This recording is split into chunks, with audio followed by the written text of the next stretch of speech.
Girl, this held less than the Louis Vuitton mini pochette. I said it. No, you're that girl. Yeah. You just have no choice but to be that girl. And I feel like I'm that girl. Hello again, my name is Lindsay Nicole and welcome back to my fashion and luxury channel. Excuse the white on white. It was a little boring choice today. I should have done a little extra for you, but here we are. So today, I figured I would get it out of the way while I'm showing you all the new things I'm bringing into my wardrobe, especially my capsule closet and my capsule closet series. All of the mistakes that I made in the beginning, because I think especially if you didn't grow up with designer or luxury, then everything is exciting and you just kind of want anything and you want the trendy pieces or the pieces that catch your eye. You end up making a lot of mistakes. So I'm going to go over some of my mistakes so that maybe you don't have to, or maybe I can convince you to not do it, even though I know it's hard. So I'm actually going to start off with the pieces that you may be shocked on. These are pieces that are very popular. You see very many people having. They're from very reputable brands, and you just wouldn't think that they wouldn't work. So first, I'm going to start off with the Prada nylon bag. I really wanted this to work for me because I love Prada. It's one of my favorite designers. But I got the nylon bag. I think the price is extremely reasonable for Prada, or at least it was at the time. I'm sure it's gone up. But I did buy it in 2020. It was about $795. I got the basic black. And here are my issues with it. I honestly thought the inside of the bag held a ton, especially because I started with Louis Vuitton mini pochettes. At least it held your big iPhone, you know what I'm saying? So the inside, great. My issue is with the strap, and maybe this won't be an issue for you, but having it under your shoulder and that's it doesn't do it for me, because when you go to dinner and you set your bag, I don't know, it's not as practical to me. I like a long strap. I don't want the risk of it doesn't hang off the chair, and then what I do, I set it all the way on the ground. Like, I didn't pay that much to set it on the ground and have to constantly be like, where is it? You know what I'm saying? So it just wasn't it for me. And honestly, the whole thought process for me was the strap. And I know that they do make some more expensive versions of the bag, some more elevated versions with the longer chain strap. That I can see, but to me that takes away from the cute top handle look. I ended up selling it so that I could get other things that I wanted and was going to use more. Also, the nylon wasn't my favorite, if I'm going to be honest, because again, it doesn't look as designer. It is nice and clean, no color transfer, things like that, but I didn't love it. Next, and this is a sad one, is the Fendi Micro Peekaboo in Napa leather. So I had the hot pink color, and it was brand new. I got this one secondhand, actually off of Fashion File, I believe. I loved it, I really did. I didn't particularly love the color of hot pink. I would have liked another color, but that one, I don't really remember why I got that one. I think like they were just hard to find because the other colors, of course, had a higher price point. I think the hot pink was collectively everyone's least favorite color. It's just a darker magenta pink than most of us are enjoying right now. Girl, this held less than the Louis Vuitton mini pochette. I said it. Less. It was ridiculous. Like, you could maybe hold a card in there standing up. It was ridiculous. It's just an accessory, if we're being honest. Which, honestly, I kind of wish I didn't sell it, because I did love that thing. Like, it's so freaking cute. I always got comments on it. I enjoyed it. The Napa leather is so freaking soft. I don't know, it did make me happy. I will say that, and I will say that I do search them on Fashion File and eBay. I would never buy a new one in micro. I don't know, I keep looking back at it and I'm like, no, you sold the first one, but they're so cute. Like, I really just want it more as a collector's piece, if that makes sense.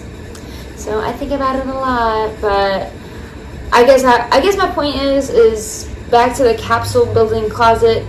Don't buy this bag as a capsule bag. It's not even a bag. It's an accessory, okay? Just label it as that. So once you finish your capsule closet, then you can add those as accessories. Next, and I don't hear about this anymore. Like, no one talks about it. I think they stopped selling it. I gotta sneeze. Okay, I have not heard anyone in the luxury community talking about it anytime soon. I think they stopped making it, so I mean, now they might be worth a lot. I don't know, but I'll tell you, I had it when everyone was talking about it and everyone was trying to get it, and it was an entry-level piece. It's the Louis Vuitton rounded coin purse. It's beautiful. It looks old-timey. It looks timeless. It looks like you found it in your grandma's luggage. You know, I don't know, but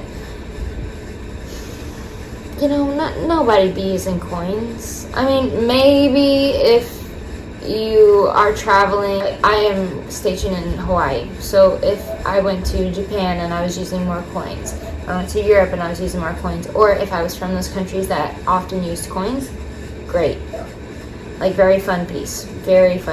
But here, I never used coins, and honestly, I thought it was so beautiful, and I was being so dumb, because, like, I had just gotten into luxury, so I was still in the, I don't want to use it, which is so silly. I mean, like, I get it if it's an investment piece, but if you're paying for it, and you can pay for it, then you need to use it.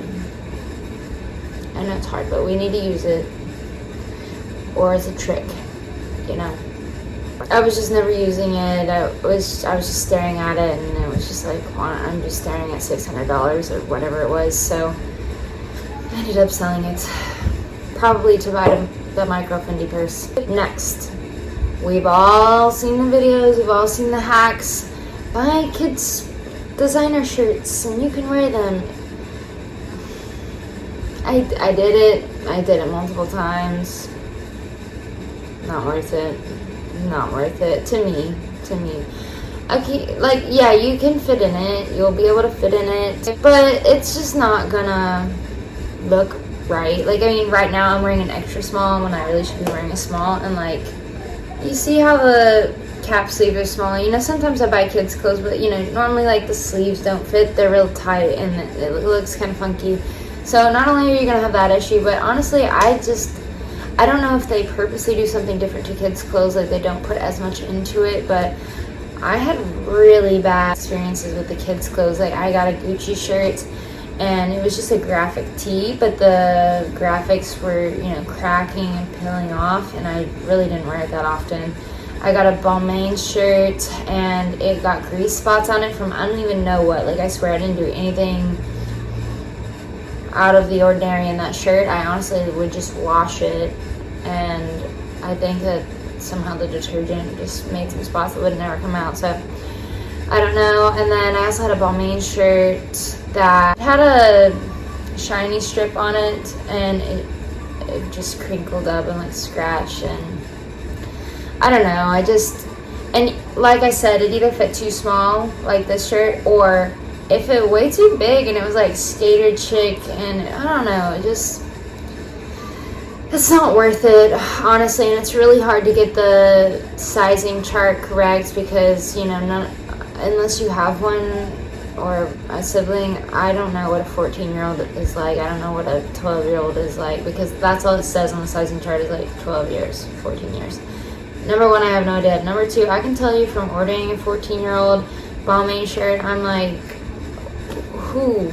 Because these are some big 14-year-olds, because that was like 2-3 sizes too big on me. So I don't know, and it was just kind of weird, because it was like, do I go down to a 12-year-old size? You know, like, that just doesn't sound correct. But anyway, you can try it for yourself. You know, you can save money if you enjoy it, if you like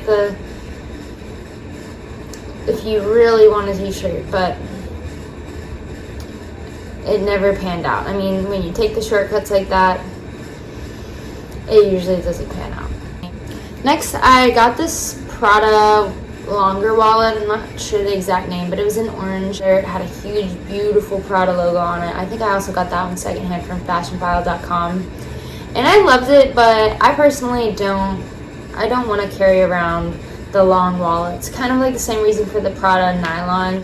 Most of the time when I'm dressing up and I'm using my designer items, I'm going out to dinners.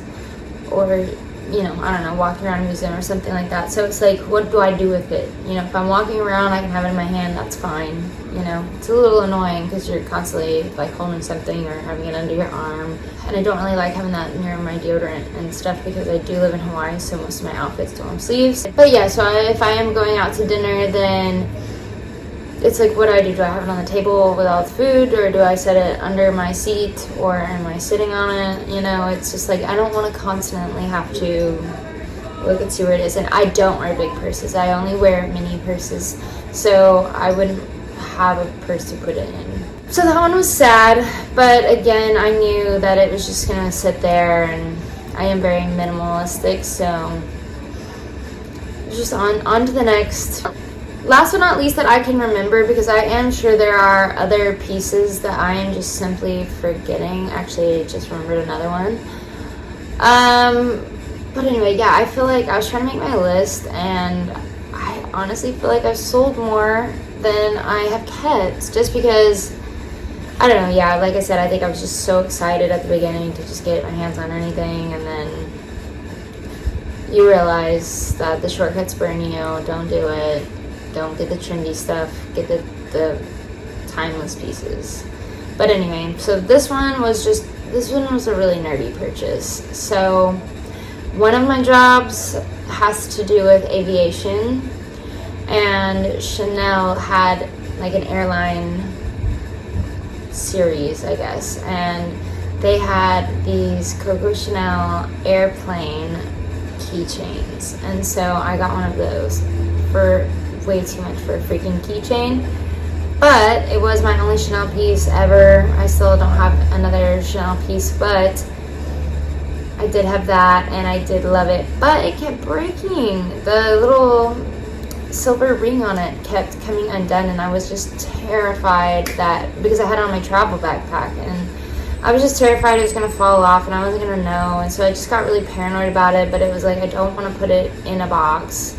So I just fixed it the best I could, and then I just noted it in the description and made sure that they were okay with it when they took it. I was sad to see that go, I guess, because I had it, and I know that just like my Dior Hawaii piece, it's hard to find. It's vintage and it's very niche, so it was a little sad, but honestly not really, because I got a good chunk of money from that, because it is kind of like rare, I guess. And then the only other thing that I can remember is I did have the Dior ball earrings where the back is a pearl and the front is a B.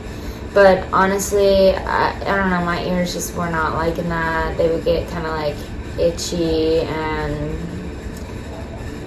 yeah, I don't know, I didn't love it. I did love the look. I thought the look was very classy. I would like to try them again, but I don't know, just something about that pair was kind of funky, and then the middle was fendi, which I was a little mad about. So would try again, but that one was just disappointing, to be honest. So, and I don't think I sold it for very much at all. I think I was just kind of like getting rid of it. I don't know, I want to say like $36 or something like that. I don't know. So anyway, here are my luxury mistakes that hopefully you will not be making, because I made them and you listen to me.